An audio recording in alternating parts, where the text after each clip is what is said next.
Prologue: The Land of the People. The year is 1640. The location is the vast, dense woodlands of what is now New England. To the people living here, this is the Dawn Land, the place where the sun first greets the continent. The forest is not a park. It is a living, breathing entity, an endless canopy of oak, hickory, chestnut, and pine that stretches from the ocean shores to the misty mountains in the west. Here, time is not measured by clocks, but by the position of the sun, the phases of the moon, and the changing coats of the animals. In this world, we meet Chogan, Blackbird, a hunter of 25 winters, and Omakaias, Little Frog, his wife of 22. They belong to the Algonquian-speaking peoples.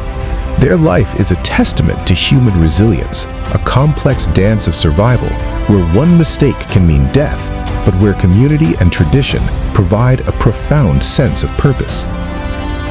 Chapter 1: The Waking World and the Art of Attire. The Morning Ritual. It is early November, the moon of the freezing river. Inside the Weitu, the air is thick with the smell of wood smoke and sweetgrass. The Weitu is a marvel of architectural engineering designed for this climate. It is a dome-shaped structure formed by driving saplings into the ground, bending them inward, and lashing them together with tough basswood bark. The exterior is shingled tightly with large sheets of chestnut bark, impervious to rain and wind. Inside, woven rush mats cover the walls for insulation. Omakaias wakes first. The fire in the central stone hearth is burned low. She adds dry kindling, hickory twigs, and blows gently until the flames lick upward, casting dancing shadows on the curved walls. The clothing of survival. Getting dressed is not a fashion statement. It is the first layer of defense against a hostile environment. Omakaias picks up her garments. They are made entirely from materials harvested from the land, primarily white-tailed deer hide. She pulls on a skirt that wraps around her waist, reaching below her knees. The leather is not stiff, it is brain-tanned. She had spent days scraping the hide, soaking it in a mixture of the animal's brain and water to break down the enzymes, and then smoking it over a fire. This process makes the leather soft like velvet and, crucially, keeps it from becoming stiff if it gets wet and dries again. On her legs, she ties leggings made of heavier buckskin. These are separate from the skirt, tied to a belt waif with leather thongs. They protect her shins from the briars and thorns of the underbrush. Chogan dresses similarly, though he wears a breechcloth, a long strip of soft leather passed between the legs and looped over a belt, hanging down in front and back. He puts on his moccasins, the most vital piece of equipment. They are soft-soled, allowing him to feel the ground beneath his feet, essential for silent stalking. In the coming winter, they will stuff these moccasins with dried moss or rabbit fur for insulation. Before leaving, Omakaias helps Chogan paint his face. Using a mixture of bear grease and charcoal or red ochre, she draws lines across his cheeks. This is not war paint. It is spiritual protection and a shield against the glare of the sun and wind. Chapter 2: The Relentless Pursuit. Livelihood. The Hunter's Burden. The village is awakening. Thin trails of smoke rise from 40 Weitus nestled near the riverbank. The men gather their weapons. Chogan carries a bow he made himself, a 6-foot stave of hickory, scraped and sanded with shark skin until it is smooth. His bowstring is twisted sinew from a deer's spine, incredibly strong. Hunting is the primary livelihood for men during the autumn and winter. It is not a sport, it is a life or death necessity. If Chogan fails, the family does not eat fat or protein. He enters the forest silently. The leaves are dry and crunchy, making stealth difficult. He moves with a rhythmic gait, step, pause, look, listen. He does not fight nature, he blends into it. He rubs his body with hemlock branches to mask his human scent. Hours pass. He tracks a buck by the slight depression in the moss and the disturbed leaves. When the moment comes, it is explosive. Chogan draws the heavy bow, the flint-tipped arrow flies, and the deer falls. But the work is not done. Chogan approaches the dying animal. He does not cheer. He kneels, placing a hand on the animal's flank. He whispers a prayer of thanks to the Creator and to the spirit of the deer. "Thank you, brother, for giving your life so my people may live." This spiritual contract is vital. They believe that if they do not show respect, the animals will hide from them and the village will starve. The women's domain. The harvest. While Chogan hunts, Omakayas is the master of the fields. In their culture, women own the home and the fields. They are the givers of life through birth and the sustainers of life through food. She works in the garden clearing, harvesting the last of the three sisters: corn, beans, and squash. The corn provides the structure for the beans to climb. The beans fix nitrogen in the soil to help the corn grow. The squash spreads along the ground, its large leaves blocking sunlight to prevent weeds and keeping the soil moist.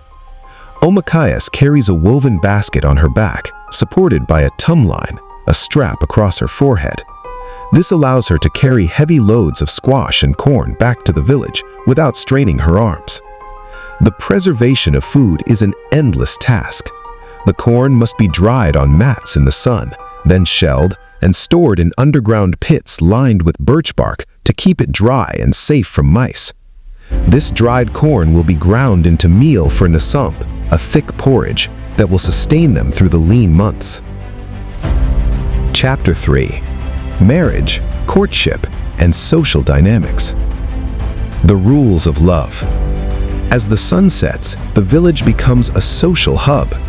The concept of marriage in Chogan and Omakayas' world is pragmatic, yet deeply affectionate. Years ago, their courtship was subtle. Chogan had admired Omakayas from afar. He would sit near her family's fire, playing a flute carved from cedar. He did not speak to her directly at first. He spoke to her father and uncle, proving his worth as a hunter. He brought gifts, not gold or jewels, but piles of beaver pelts and fresh meat. When Omakayas accepted his attention, the marriage was simple. There was no priest, no written contract. Chogan simply moved his belongings into Omakayas' Wetu. In their matrilineal society, the husband joins the wife's household. The divorce custom. Marriage is viewed as a partnership of equals. If the partnership fails, if Chogan is lazy and does not hunt, or if Omakayas is cruel and does not manage the home, they can separate. The divorce process is as simple as the marriage. Chogan would pack his belongings and leave the Wetu, returning to his mother's clan. There is no stigma, only the practical realization that the partnership was not working. However, because survival depends on cooperation, most couples work hard to resolve differences. Polygamy and survival. While Chogan has only one wife, some successful hunters or sachems in the village have two. This is not purely for sexual variety, but often for social welfare. If a man dies in war or a hunting accident, his brother might take in the widow as a second wife to ensure she and her children are provided for. It's a safety net in a dangerous world. Chapter 4. Intimacy and private life. Nightfall in the Wetu. Night is the only time for privacy. The Wetu is small, perhaps 20 to 15 feet in diameter. It houses not just Chogan and Omakayas, but perhaps an elderly aunt or a young child. Privacy is found in the dark and under the covers. Their bed is a raised platform along the wall, about 2 feet off the ground to avoid the cold earth and fleas. It is piled high with hemlock browse for a mattress, covered with heavy bear skins and deer hides. The nature of intimacy. Sex and intimacy are not treated with shame or guilt common in the Puritan colonies forming to the south. For Chogan and Omakayas, physical love is a natural, joyful part of life, as essential as eating or sleeping. It is the power of creation. In the winter, when the nights are 16 hours long and the wind howls like a demon outside, the shared warmth of bodies under the furs is a physical and emotional necessity. They whisper in the dark, discussing their fears of the dwindling food stores, the gossip of the village, and their hopes for children. Birth and family planning. They limit their family size. A woman cannot carry 2 toddlers while gathering wood or moving camp.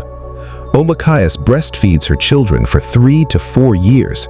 This prolonged breastfeeding acts as a natural birth control, spacing their children out so that each one has the best chance of survival.